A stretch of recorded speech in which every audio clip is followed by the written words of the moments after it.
Big fan of Biryani by Kilo. Big fan of your biryanis, and I've always kind of like enjoyed opening the handi and the whole experience. Which is your favorite biryani? So being a Bengali, obviously Kolkata biryani is my favorite. The Right. Kolkata mutton biryani is my favorite. You either end up over ordering or under ordering because you don't know what is a portion of the Exactly. restaurant. So that is what the name, the kilo Kilo means. came. So that you know by weight, you know my appetite, a half a kilo is good enough for me, or two people like me Right. can eat because we have lesser appetite.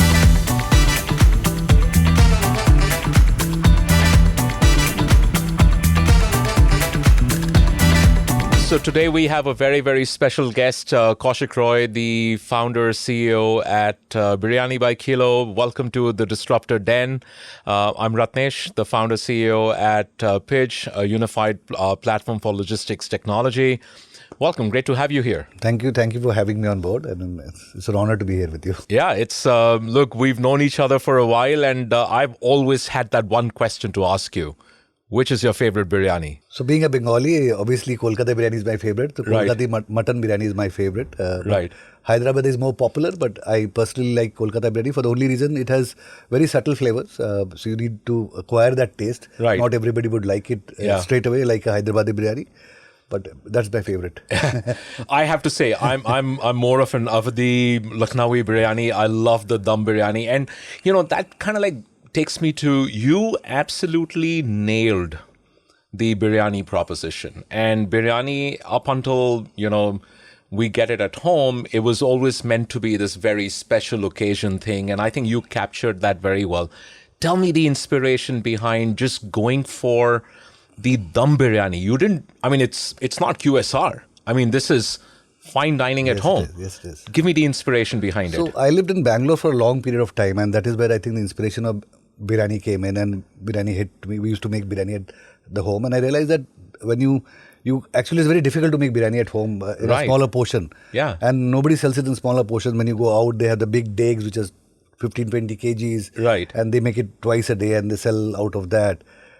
So I realized that is there a way to do it in a commercial scale? And everybody decided कि नहीं ये तो हो नहीं सकता. It's not possible. I think that got on to me. Said, why is it not possible? Let me try it out. That is Right. one. Second thing, I also realized, and I was probably ahead of times at that point of time, home delivery was not very popular. It was a dine-in restaurant. If you liked the food, you would call in. Domino's Correct. Pizza Hut was the only focused delivery place. Others were Yeah. dine-in restaurant that would do delivery out of just... Yeah. No, it was not need because the customers wanted it, so they would not focus so much on delivery. Sure. But they would just deliver if you call into the restaurant and they said, "आप wait करो, लड़का आ जाएगा तो भेज देंगे." Right. Which is not a very structured way of doing a delivery. So I thought, so there were two things that played in my mind. One, that biryani was not made, could not be made in a smaller portion, fresh on order. Right. It has to be made in bigger bulks, and you keep selling throughout the day out of it. Correct, So if yeah. you are the first customer when the batch is made, you Yeah. get a different biryani, and if you are the last customer and the day is about to get over, Right. there are two different profiles of biryani that you're getting. Right. So I started doing a little bit of R&D on it, and I quit my job on the 31st of December 2011, and 2012, 3 months notice, I was out by 2015. Yeah. March, I was out of the organization that I was working in my last job. Yeah. And spent a lot of time doing this R&D, took a small room and started cooking biryani in smaller pots. It obviously did not come out right on the first try. Did a lot of trials and finally got it right. And then Biryani by Kilo was launched from that day onward. So it addressed two big issues. One, that we were a hardcore delivery focused brand that was giving you a bespoke experience, and it is not a dine-in restaurant. And the second, it was each biryani was freshly cooked on order for you in the same handi, and the same handi was sent to the customer. It Right. is like cooking a small biryani pot and that pot being sent to you. Of course. So that was done in a commercial scale. I think Right. the two things that we were trying to address Yeah. at the same time, besides multiple other issues that Yeah. I think we have addressed over a period of time. One is that I came from the restaurant industry, spent close to 25 years before I got into my own entrepreneur journey. I saw a lot of food being wasted at a restaurant. For two reasons. They would anticipate and make food in advance. If you go to McDonald's, you see they are holding the burgers in advance. Yeah. Yes, there's an AI-based information that gives you, Right. but you don't get it right all the time. There are Right. peaks and that happens at times, so you run out Yeah. of stock or you over-prepare. So I saw food was wastage at the restaurant because it was not prepared fresh.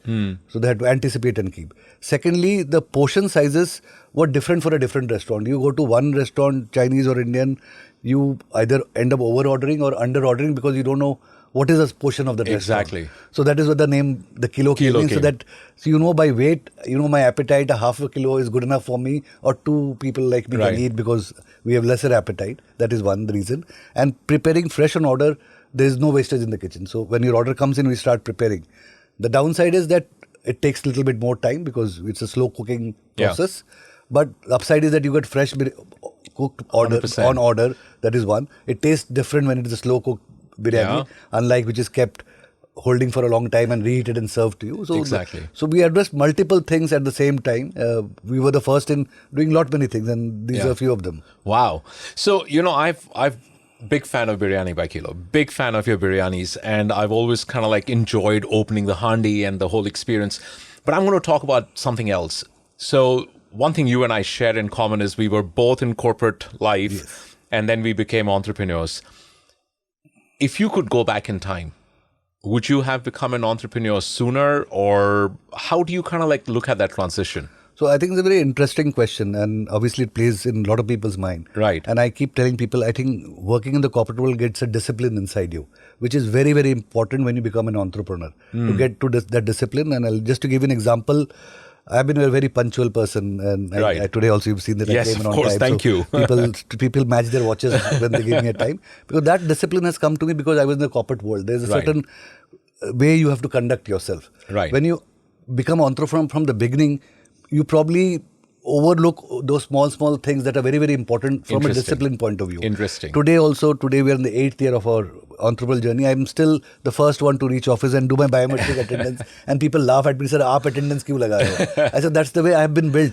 Right. So I've been programmed that way, that you have to be. So I treat my entrepreneurial journey also as a job. So that delivers much better to me. So that is, I think, the advantage.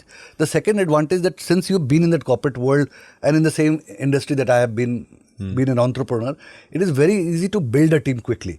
The people believe on you because they've worked with you in the past. Correct. They've seen you, how you conduct yourself, how you have performed in the corporate world. Right. And they assume that you will deliver exactly the same or probably better. So that gives you an edge. So I think the discipline and being able to build a team, which is very, very critical in an entrepreneurial journey, to have the right team. Yeah. So I have always got an advantage because of that. I fully understood. But what about the flip side? When you look at the startup ecosystem has less of you and more of the kind of like a different demographic. And that creates, and I see this in, at Pidge as well, that, when you hire people from the startup ecosystem, they're coming with a, ये startup culture अलग है. और जो आप बोल रहे हैं, which is very interesting and I completely relate to it, is that more structured and the more, it's agile, but it's also structured. How do you deal with that in your company? Yes, you're right. We have that issue when people come in, that it'll be chaotic when you come to a startup organization, and we are not chaotic, by the way. The timing and punctuality is another thing. You're like, come whenever you want, go whenever you want. It isn't like that in our case. So I think people quickly adapt. First of all, as I said, that the initial team that came with me were people that have worked with me in the past. Right. So they knew the way I would probably conduct myself. So that came naturally to them. Got it. So they didn't have to adapt so much. Right. There was no change in this way up. But any people that join in much later, who've come from a different environment, I think during the interview process, I make it very, very clear that it's going to a different kind of startup. It will not be chaotic. It's a structured. There will be a lot of problem solving that will happen, like any other corporate world. You do a lot of problem solving because the goals are very, very clear. The focus is very, very clear, and we work towards the one goal. Yes, there will be a lot of challenges and problems that will come on the way, and we solve it as we would probably do it in our jobs. Right. So that is the way I have treated or got people. And how many people are there in your company now? It's a big organization now, close to 3,000 people in the organization. 3,000 people. And how many of them are at the store level, and how many? So the store level should be 2,700 people on the floor. Okay. That is where our business is. Of course. Corporate should be around 100, 200 people in the corporate, and there's a call center and then central kitchen. So all combined around 300 people in the back of the house who are supporting the front of the house. Right. Now, if you could go back in time, and I know this is a very hypothetical question, what would you have done differently? A very tough question because I've actually never thought about it, because you get so much involved in your day-to-day learnings and success that I've never So let's say I've Kosik never- of today could go back and tell Kosik of 2015 and give a piece of advice. As Kosik of 2015 was going to become an entrepreneur, what advice would you give So him? my advice is, I came in 10 years later in life. I think, so age is not on my side. I'm 55 years old today. Right. So I realize that I want to do a lot of things, but at times I don't have the energy, physical energy that is required. Mental energy is there. Of course. So I wish I would have started 10 years earlier. I would have Right. more energy and could cope up with these youngsters that come in the organization. So I struggle a bit physically because of Yeah. of the physical age that is Yeah. catching up. But mentally, I'm much more alert and agile than I can probably- swear by that. I mean, mentally, you're very, very agile. But so sharp. I realized that is, if I could probably turn back things, I would have started a little bit 10 years earlier than what I've started this thing. But just from an idea point of view, like when you started, tell me a little bit about, everybody talks about the good things. Everybody talks about the pleasant things. And, one of my professors basically said once that don't read motivational books, and especially books of successful people, because you only see one side of the story. You don't see the struggles. Yes. You don't see the hardships. Tell me a little bit about your early struggles. So a lot of struggles. I actually don't discuss this with anybody, and nobody probably asks. People only talk about the success part. And Yeah. you are probably the first one that is asking me, and I get emotional when somebody asks this big question because I've struggled a lot. We all have, Kosik, yes. So the first struggle is that you come from a very successful career in a corporate life, drawing a huge amount of salary. The biggest setback comes that when you don't get your salary on the first of the month. I know. So that is the Yes. biggest success. I kept on seeing my phone for a while. Then when I used to travel to look at location earlier, I was in a very at a senior position. I was a group CEO of a big investment firm. I had drivers with a placard holding to me, Yes. receiving me at the airport, and I would come out.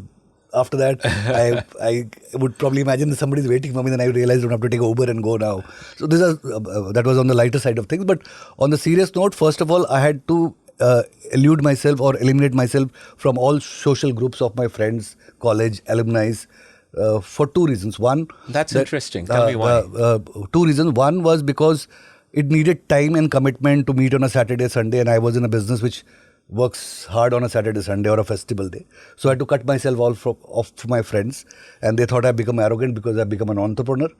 But that was not the fact, because if I could not spare myself on a weekend, I had to be on the floor on the weekend. I had a very little staff at that point of time. It also meant I had to reciprocate in terms of getting out and partying and spending money, which obviously I had to conserve, because when you're running on your own cash, you have to be very careful with what you're spending, and the money with the family was much more important than my partying and going out. Of course. Not buying clothes for 2 years straight at a row. Wow. Recycling things, shampoos, creams from hotels. I would pick it up and keep it with me, that I'll probably save some money. So there were small things I kept on doing to just conserve cash as much as possible. Very, very small thing, to the extent of I used to wear branded clothes when I was in my peak of my career, and I could not buy branded clothes. I had to buy second clothes of brands, factory rejects for a while to be looking. I'm wearing a Tommy Hilfiger shirt, though it was the second shirt and all. Wow. So those are the sacrifices I made, because it was really tough when it came to the money part, because I did not come from a family which had wealth left for me. So I had built whatever I had built on my own. I started my career as a waiter, became a CEO in my career. So I had struggled. So I didn't have a family legacy of funds in the back, or nobody was backing me up for what I was doing. Everybody said, you were a fool to do this at the age of 47, leaving a high-paying job of a group CEO of a big investment firm. Yeah. But I think it got on to me that I think I have cracked something right, and this will do well. So I think that conviction is very, very important, and you have to put everything on the line, otherwise you will not succeed. Yeah. And I keep telling this to all youngsters that ask me, how do you succeed? I said, if you have two boards ki naukri bhi karunga, business bhi karunga, you will never succeed, because you can't have two boards. Yeah. And you can't play dart games ki ye bhi try karta hu, something will work. So you have to focus only on one thing, and that conviction is very, very important. Sacrifice friendship, family, everything. Only one focus on getting this running. Yeah.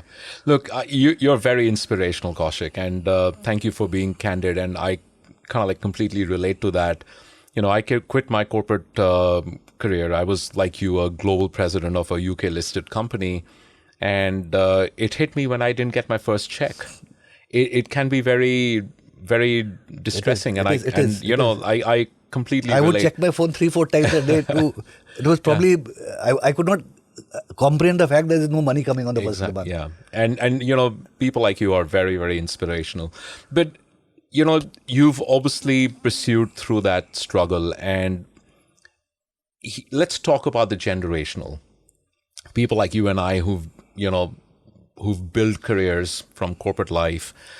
People like you who went through the struggles, who talk about the sacrifices made. How do you kind of like deal and advise the kind of like the more Gen Zs and the millennials who are talking about the work-life balance? I mean, sacrifices and work-life balance seem to be at odds with each other. Yes. How do you advise them? So one thing that obviously you also know and everybody knows, success does not come easy. There is a lot of sacrifice that has to be. That is very true. I also encourage that work-life balance is equally important, but I think there is a certain amount of time that initially is required. Right. Where you have to sacrifice everything and go through that grind. Otherwise, you will not come successful. True. Yes, there will come a time when and I have the time now where I have a good family life. I take holidays. I take off days, which I would never take in the past. So there will be a time when you can do all this thing. Right. But the initial few years is very, very important to be focused on only one thing. That struggle, I think everybody has to go through. Sooner or later, you have to go through it. Otherwise, you will not value what you've earned. I think that is very, very important. That's to value well said.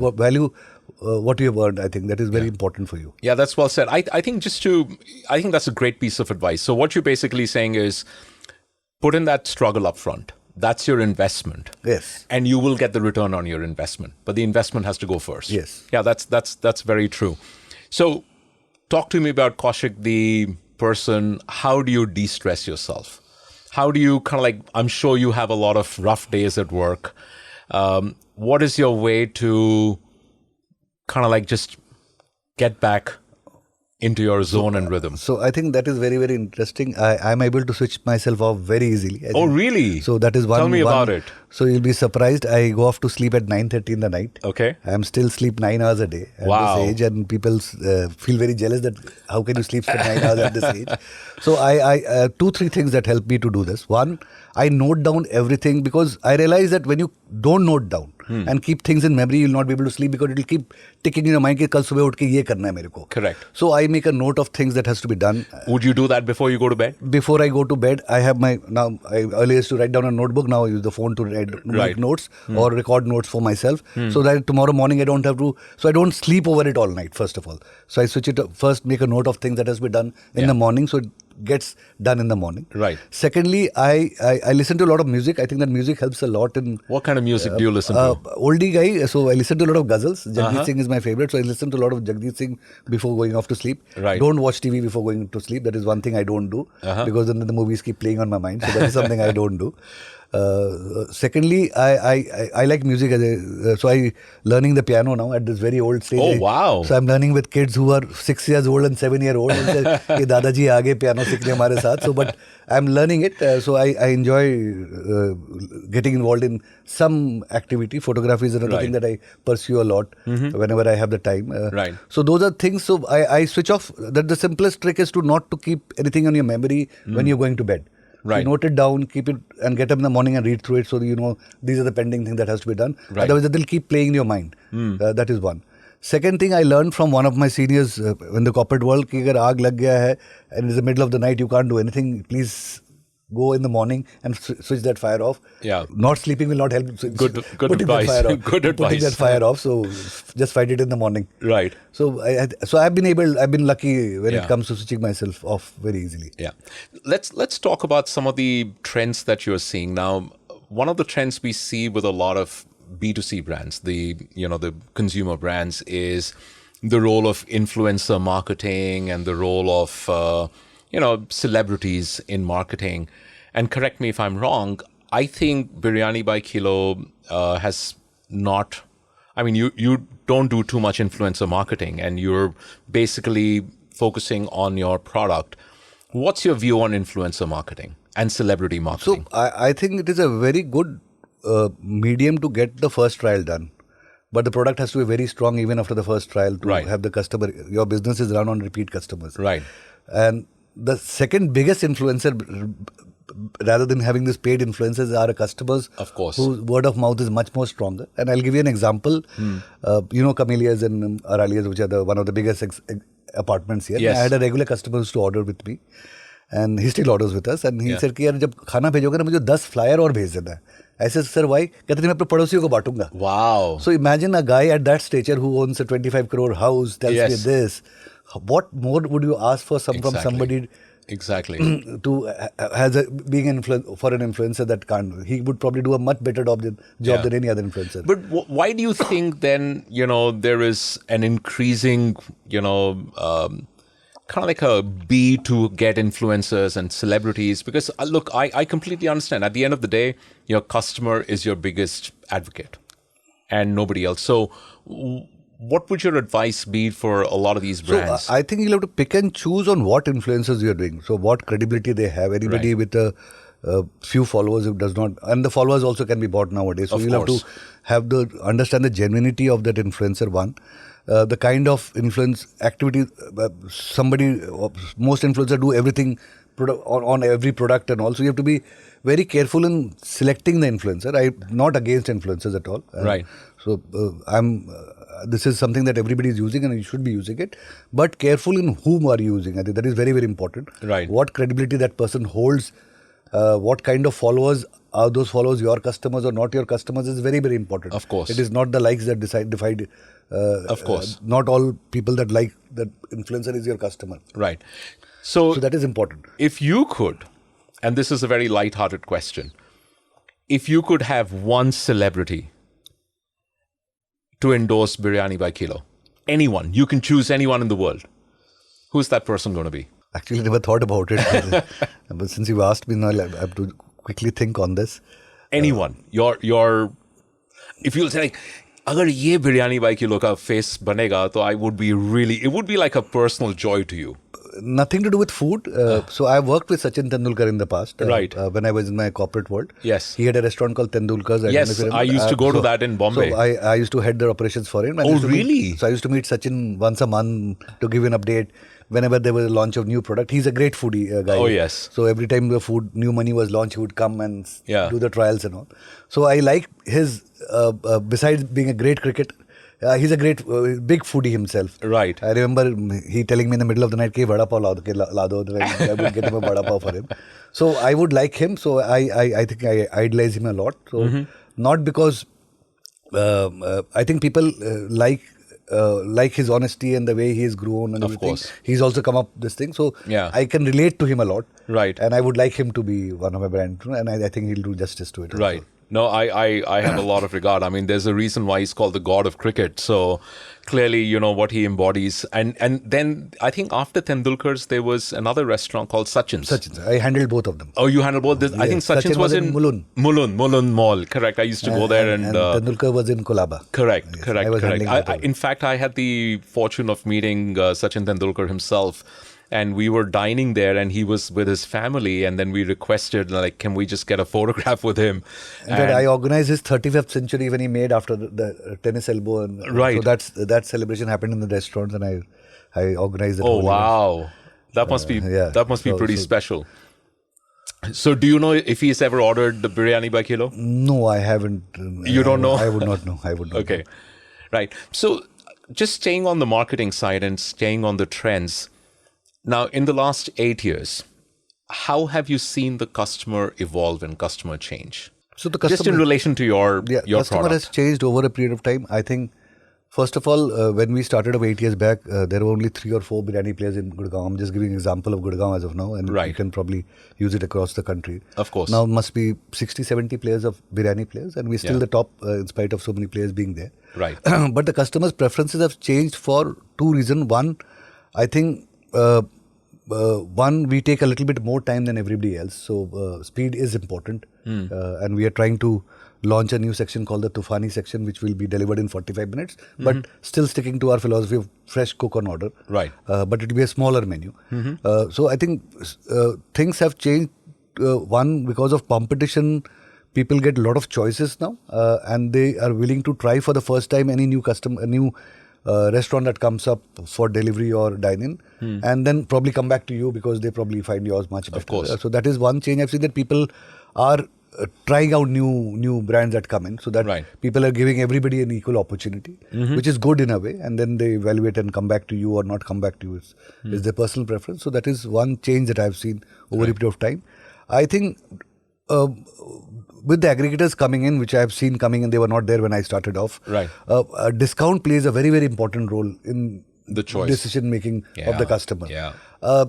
That I feel is not correct to the kind of heavy discounting that is happening. Yeah.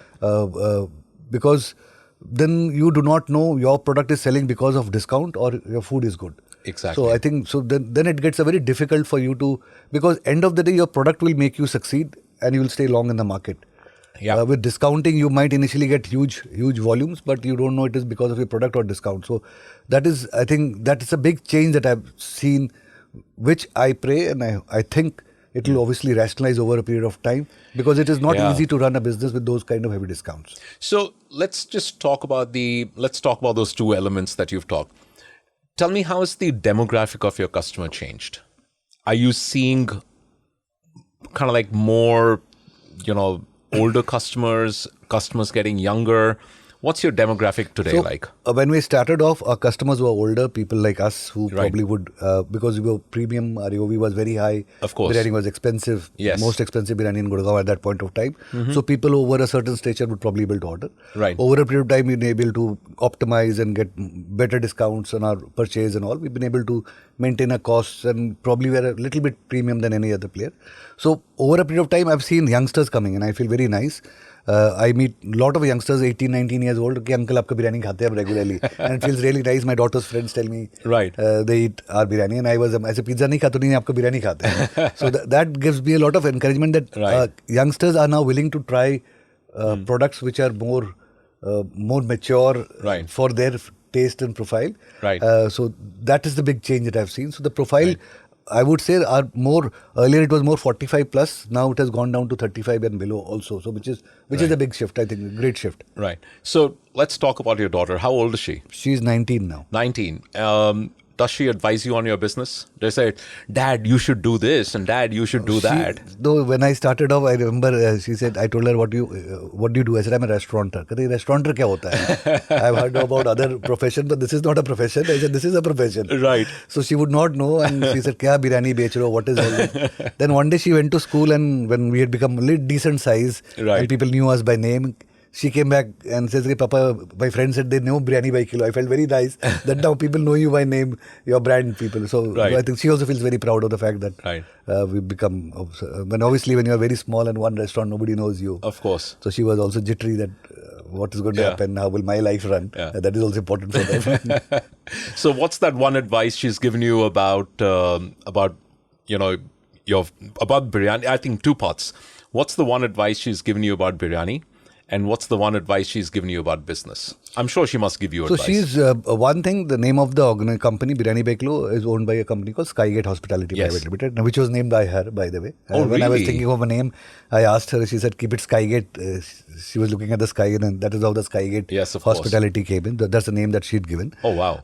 On business, I don't think she's given me advice, but she's given me advice on how to make myself. She's pursuing psychology, so she's into psychology. So she, obviously, this peace of mind and how I control my emotions and how I switch off and switch on is something that she's probably encouraged me or guided me to do in some form or the other. Music is something that I picked up from her. She plays the piano very well. Oh, wow. So I picked up the piano from her. So she's into, so a lot of things that we share in common in terms of photography, drawing, painting, so all that stuff. So I think that is what inspired me. Oh, wow. That's really awesome.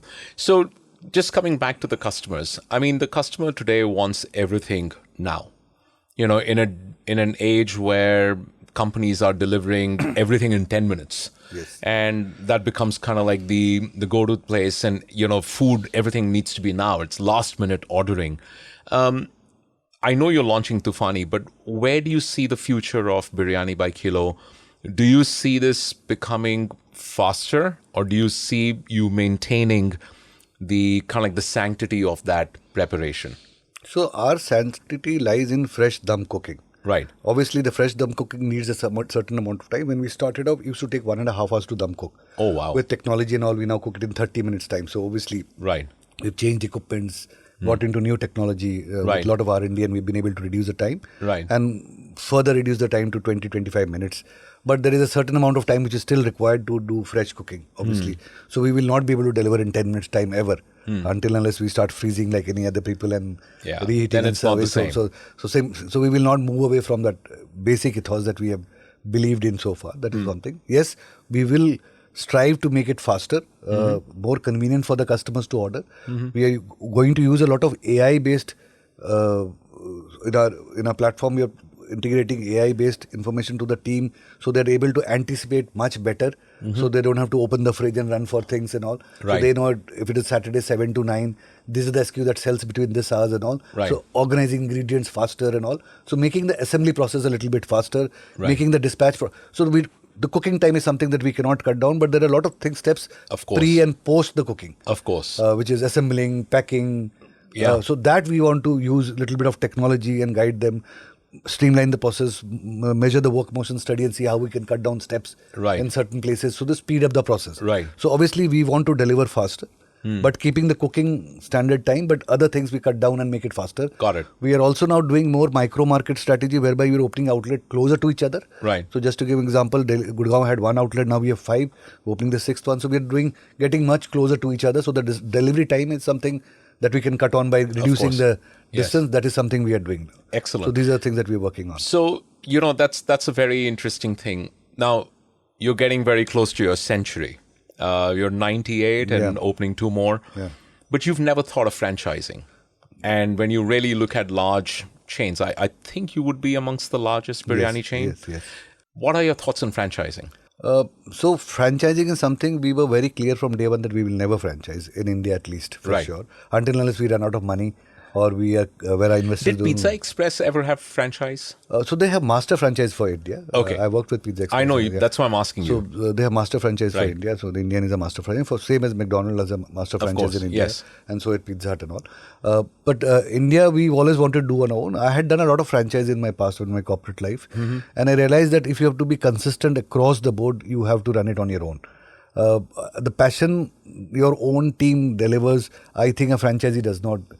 You will not be able to find out, we have outlet in Guwahati, how is the franchisee running it, what corners he's cutting behind you. You will not be able to control, even you might have the strangest of processes. Got it. So it's very, very important. Yes, we will franchise when we go international for a master franchise who will take the whole region, Right. who has a bigger commitment and not one single outlet. Right. And where we do a joint venture where we partner with them equally. Of So course. that is the model that we want to work on, but not individual store franchise is something that we don't want to do. So, talking about international, tell me one. I know you're a very well-traveled person, just like the celebrity, like the influence.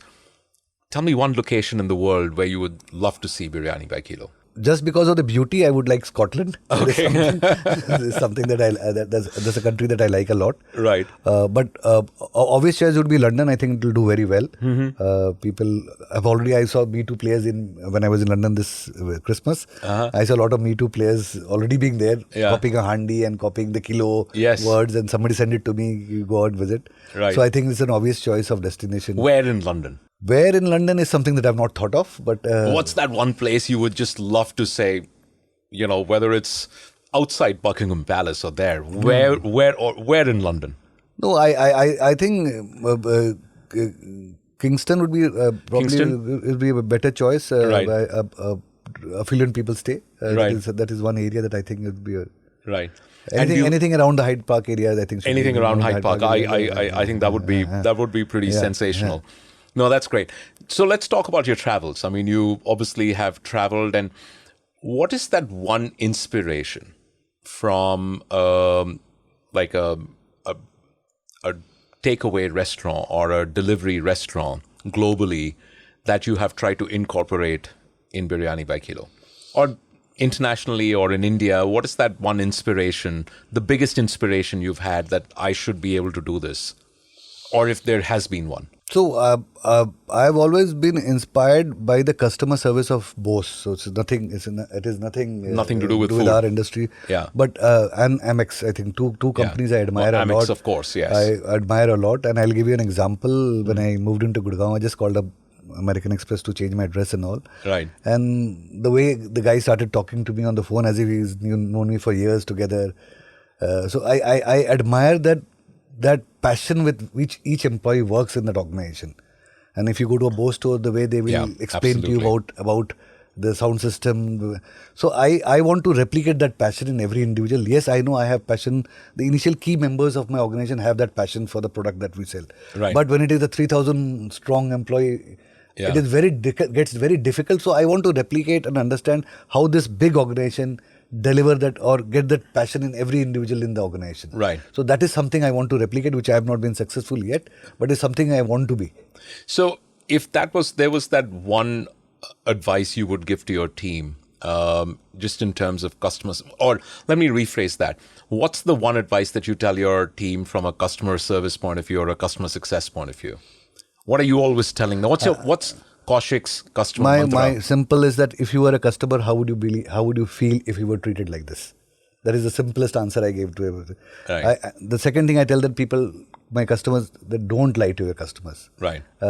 Customers are very smart nowadays. Don't lie. If you made up a mistake, please own up to the mistake. They will appreciate the fact that you made a mistake, and they'll give an opportunity to rectify it. Right. And if you try and fool around and give excuses, you'll get caught, and he will never come back to you. But in a time where aggregators and kind of like people where you don't have control on the customer, how do you manage that experience then? So with aggregators also, you have a window where you can talk to the customer. So in our case, we get a few hours of window, or anybody for that matter on aggregator gets the mask number that you can call up the customer to recover and talk. So we have a call center or a unit where people immediately call up the customer and talk to them, ask for a feedback. But is that only in case of a bad experience, or is this regardless? Regardless. Okay. So you would call up every customer? Yes, every customer. But we have a database. If you have been ordering regularly, right, we tick up and say that he's been given his feedback and he does not want to give feedback again. Right. So we take you off from that list. Okay, got it. So just let's talk about the future. I know you talked about Tufani, and what are the other brands and other concepts you're working on? So we have another brand that we acquired a year and a half back was Goila Butter Chicken. We have now 87 outlets of Goila Butter Chicken. Wow. It was founded by Sarans Goila, who is a master chef and the founder of the Smoky Butter Chicken. He won the master chef competition Australia, and he had a few outlets in Bombay. We acquired that and got him to 86 outlet. Helped him to scale up. So that is the second brand that we have acquired. The second one was Getaway, which is a guilt-free ice cream. Healthy ice creams, yes. Healthy ice cream, no added sugar, high on protein, low on calories, is the second brand that is also has some retail outlets and some cloud kitchen outlets that we are expanding. That's the second brand. Third, we recently launched a few months back, 2-3 months back, just in Bangalore and Delhi, few outlets as of now, is a standalone model of a brand called The Bhojan, which is a daily meal vegetarian option. Home style? Home style cook. Okay. Rajma chawal, chole chawal, vada pakoda. So you can order in your office on a regular basis. Very affordable. That is something we've launched. So these are the three things that we're working on. Besides that, as I said, we want to deliver faster.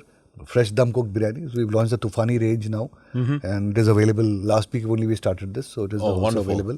Try it out. Yeah, good luck. Working on our technology bit a lot. The app interface, the UI, and the experience that you have on ordering, all that we are working, improving. Got it. So, what does Kausik's average dinner or lunch look like? So I'm diabetic, so I have to be very careful in what I eat. So because of food trials, I end up eating rice a lot. That's why the paunch is here. Oh, you're a fit guy, which wasn't there a few years back when I started Biryani By Kilo.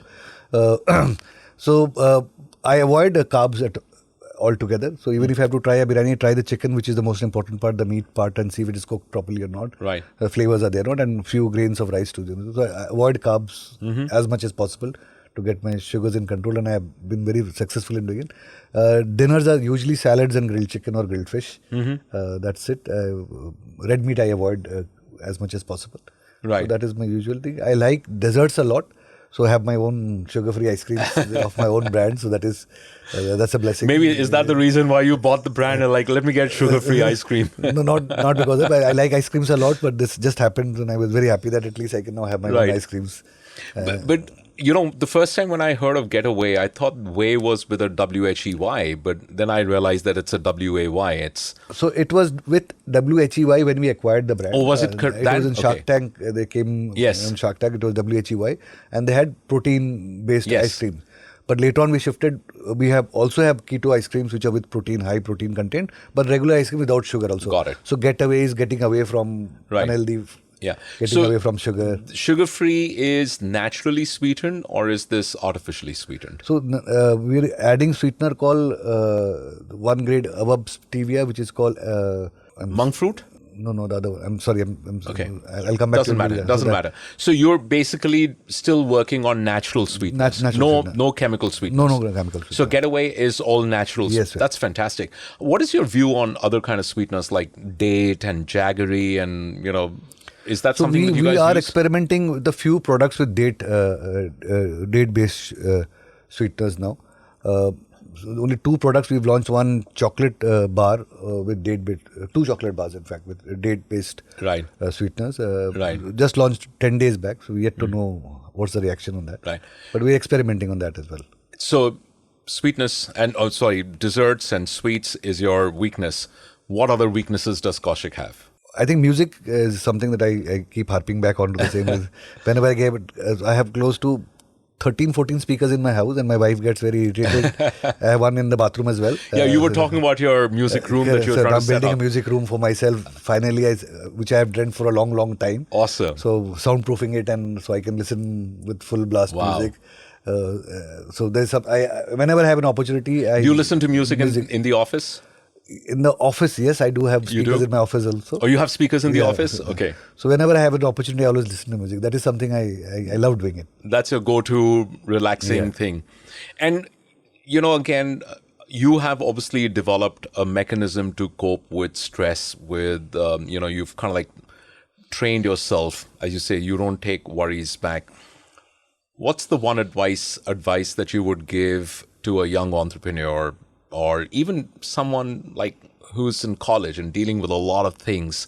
What's that one advice you're going to give them to manage their stresses? I hope this is not controversial, but I can give you one advice which I follow it very strictly. First of all, never drink alone when you're stressed.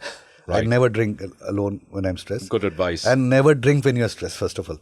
Right. If you can avoid this, you can follow these 2 things, you will be able to overcome it. Yeah. Otherwise, I think it gets very, very difficult. Right. So I don't watch a movie alone. I don't drink alone. I need to have company, and if I don't get a company, I will not drink. So that is one. Right. Never drink because you're stressed or smoke because you're stressed. Right. So I think if you can do this, and I'm telling this to the youngsters especially, because this is something I've seen people smoking a lot and drinking a lot because they're stressed and they think that's a stress buster. It is not. Exactly. It is a very bad loop that you get into. I think you should avoid that. So that will help, I think. So do yoga, do deep breathing. I think that helps a lot. But difficult for youngsters to believe that this works for them. they want to take shortcuts. So right. So I'm sorry I'm being upfront on this. No, look, I kind of like get that because my parents used to always tell me that if you want whatever you do, like if you want to drink in happiness. Don't drink when you're down. If you want to, whatever you want to do, you want to watch a movie, like just do it because you want to celebrate. So one of the things that I've kind of like learned growing up is that don't, and that's the advice I give everyone is don't forget to celebrate.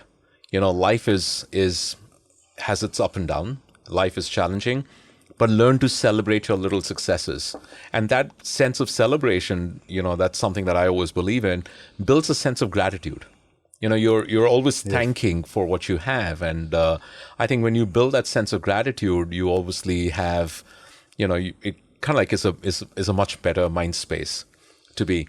Are you a spiritual person? Not much, but I do my puja in the morning. That is something I've been doing for quite many years now. Right. So that is the only time I think I get spiritual. After I take my bath, I do a small Right. ritual in the mandir. That's the only And thing. that's regardless of whether you travel or Yeah, you, regardless, I think. Okay, Yeah, you there is always do something that. but not a very long one. It's just a few minutes. Right. Just putting the diya and the agarbatti. I think that is a very small ritual that I do. Right. No, that's wonderful. So, let's say your daughter. What are the elements that you're trying to imbibe in her? Like, what are the values that you're trying to build in her that you... So, few things she has taken from me, and I feel nice about it. One is that artistic nature, being creative about things. One, very very committed and sincere. I think that is emotional like me. Unfortunately, not very disciplined and organized like me, and which I keep telling her that she has to learn to be organized. Right. I'm sure the time will come when she'll get organized. Of course. Her room is in a mess. Things are scattered everywhere. So that will take time, but she's already picked up a few things from me, and I'm Right. happy about it. And I think with time, a lot of people learn. You can't. Yeah. You can't teach them everything from day one. So Of course. over a period of time, I think she will also pick up. Have you asked her, has she ever, let me reverse it, has she ever asked you and said, like, Dad, I want to come and intern and I want to learn the business? No, she doesn't want to. She doesn't want to doesn't want to do this business at all. I told her you want to do an intern here, Right. And she right upfrontly said she doesn't want to do that. Let's talk about, you obviously went to hotel school. Yes, I did. And how have you kept yourself, updated with what's going on? What's your source of knowledge? Unlike many people, I don't read a lot of books. Actually, I don't read any books. I watch a lot of news and I watch a lot of informative. So I don't watch entertainment at all. Oh, you don't? I don't. Until unless No my episodes, wife, no- episodes, nothing, no Okay. Netflix. If at all, How my about sports? not even sports. You don't even see sports? I don't even. Wow. So I don't get into entertainment on TV, which is very until my wife says, "This is a good movie, you should watch," and that is the time only probably I would watch. So Otherwise, I'm going to pause you here. Which was the last movie you watched? she took me to one last week only, and in fact, I asked her the name when I reached the theatre. Ki movie kaun si hai? Some Hrithik Roshan movie, I think. Oh, Fighter. Fighter something. With the jet fighters, yeah. That Okay. So anyway, so that is the only thing. So I watch a lot of informative. I watch a lot of documentaries, National Geographies, YouTube. Right. I hear a lot of motivational speakers, management gurus. Right. So Who's your favorite motivational speaker? if I have to pick one, would be very difficult. I don't rigorously follow somebody, Yeah. but I can't name one. Right. Sorry. But I You listen, watch a lot of that. watch a lot of Sure. informative thing. Right. I talk to a lot of friends in the industry Right. to understand what is happening. Right. That is something I get a lot of insights from. Meet industry colleagues a lot. Right. Your peer sets and people who worked in the industry who are already there Right. running successful restaurants. So I get a lot of information from them. Right. So that is something I do. So that is how I keep myself updated. Talk to youngsters in my team. Are able to filter out ideas from them. They give you a lot of things that come their way, but I'm able to filter out things that make sense to me, and I Of course. absorb them in. Of course. Absorb them. I quietly learn from them at times also. Right. Those are things that I do. I try and copy as many things as possible and learn from Right. youngsters. I think that's a good way of keeping updated on what is happening. So, coming back to business, at what point did you realize that... Sorry, Simon Sinek. I forgot. Oh, Simon Sinek, Sorry, my forgot. favorite. Sorry. I love Simon Sinek. I had the... Yeah, I didn't have the... it didn't No, strike me. I love Simon Sinek. I follow him, and his start with the why in 2011 Yes, YouTube why. was the time that it That just millennial completely... thing struck me the first, I think, one podcast on the millennials. I think that struck me. He's brilliant. He's one of the people I follow as well. But I also had the fortune of meeting him, not once but twice. And so once I attended a seminar of his, small group seminar, and then we chatted. He's so impressive. He is. Oh, I think we share that. We share that totally. It didn't strike me when you asked No, me. Simon That's why- Sinek is brilliant. Absolutely one of the most authentic people. And I can relate to it. And they're very practical pieces of advice. Oh, 100%. And I've kind of like followed him for since 2011. He kind of like got popular after his TED talk on starting with the golden triangle, starting with the why, where he talks about why, how, and what. And that starting with the why is kind of like, in fact, I would love to have you in our office, in our new office. Outside my office is written, always know the why. And that's kind of something that I keep telling. So, yeah, absolutely share. But coming back to Biryani by Kilo, at what point did you realize that you needed to have a dine-in as well? Because you started Cloud Kitchen, you started delivery, but why dine-in? So when the Cloud Kitchen came out of a necessity, and it was not a first choice. Okay. I had very little capital, and I wanted to serve good food to customers, and I was trying to address the problem of home delivery. Right. And I did not have enough capital to do a dine-in format. Right. And I had done close to 200 restaurants in my career before that. Right. And I had seen a lot of restaurants fail not because the food is bad, because the location is wrong, which is not very scientific. Yeah. At times the restaurant does well because the mall is great, even the food is bad. Yeah. And at times, even if the food is good, if the mall is not doing well, you don't do well. So I had very little window of being successful. Right. When I started a Biryani by Kilo. So I could not do a dine-in because I didn't want to go wrong in a location. You know, as Mr. Hilton would say about hotels, there are only three things that matter in terms of a successful hotel: location, location, and location. So yeah, I didn't want to go wrong there, and because I had to be right on the first shot, so I did not do a dine-in. Right. And dine-in, I have been in the dine-in business for all my life. Right. And wanted to do dine-in when the right opportunity comes. But my business model was not working out, kind of rentals that was there. But the first outlet we did a dine-in in Chandigarh, which was rentals were working out right in the P&L, and that's right time to experiment one dine-in. Right. It started doing very well, the outlet that we opened. Right. And thereafter, we made it a point to have one dine-in in a tier 2 city, not in tier 1 cities, not in the metros. For the only reason I realized that there is a very important, so in the metros people don't have time, kaun jayega, who will park where, and all that hassles is there. In tier 2 cities people have enough time, traffic is not there, parking is there. So people want to get the emotional connect with the restaurant. Of course. To see how the food is, how the ambience is, what is the hygiene level, and then after believing that, they will go back and order from home. Correct. So we as in our philosophy, our first outlet in a tier 2 city will be a dine-in outlet, and thereafter can be delivery outlet. Metros, just to give that connect, we have started now getting one outlet, like Delhi has one, Bombay has one, Bangalore has one, so Calcutta has one. So small dine-in outlets in metros.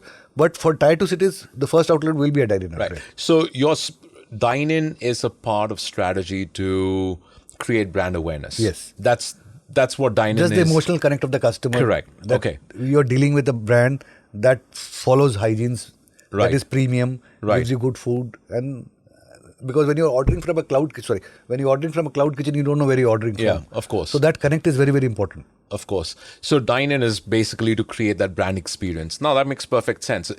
But do you ever look at dine-in becoming a big part of your overall business strategy? Not really. We will have the ratio of, I think, 60-40 or 70-30, with 30 being dine-in and 70 being delivery. Got it.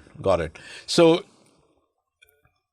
if you were to kind of like close your eyes right now, and what is that vision for Biryani by Kilo? The biggest vision is that there is no incumbent player in biryani, unlike a burger or a pizza. And if it has to come from India. Biryani, it's a product which is born in India. So if there's something that will become an international biryani player, it will be us, I think, who can do it, because we have the know-how, we have the SOPs, we have the quality product that is there. And I want to see Biryani by Kilo there, where today McDonald's and Pizza Hut is over a period of time. Good luck with that. I really wish you success. I'm a big fan and I'm a big cheerleader for Biryani by Kilo, and for you, Kosik, for everything that you have accomplished and your journey, and very heartwarming reflection on the past. I really thank you for being here. I really thank you for sharing your candid thoughts, and all the very best. Well, thank you for having me over, and happy that Pidge is a great partner with us, and happy that you were working, thinking about us. Not many people think about how the delivery business is going to happen. And thanks for that. Thank you. Thank you very much. Thanks. Thank you.